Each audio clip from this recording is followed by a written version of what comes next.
বৃহস্পতিবার পবিত্র রাতে কেউ যদি এই দোয়াটি 100 বার পরে, কোনো দিন পৃথিবীর কোনো মানুষের কাছে তার হাত পাততে হবে না। পৃথিবীর সব কিছু তার পায়ের নিচে আল্লাহ হাজির করে দিবেন।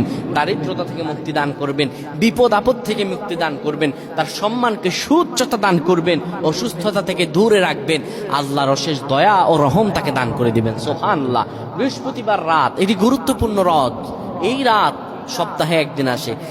আরবিতে রাত আগে আসে, দিন পরে আসে। সুতরাং বৃহস্পতিবারের যে দিন গিয়ে রাত, এটি বৃহস্পতিবার রাত নয়, এটি শুক্রবারের রাত, এটি জুমাবারের রাত, এটি দোয়া কবুলের রাত, আল্লাহর কাছাকাছি হওয়ার রাত। সুবহানাল্লাহ।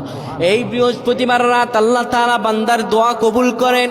কেউ যদি বৃহস্পতিবার রাতে ঈশা নামাজের পরে পবিত্র হয়ে ইয়া হাইয়ু ইয়া হাইয়ু ইয়া হাইয়ু ইয়া রফিয়ু ইয়া রফিয়ু ইয়া রফিয়ু এই দোয়াগুলো পড়তে পারে 100 বার, আল্লাহ রব্বুল আলামিন তার মর্যাদা বৃদ্ধি করে দিবেন।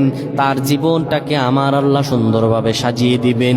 বিপদ আপদ বালা মুসিবত গুলো আমার রব্বুল আলামিন দূর করে দিবে। আল্লাহুম্মা আমিন বলেন।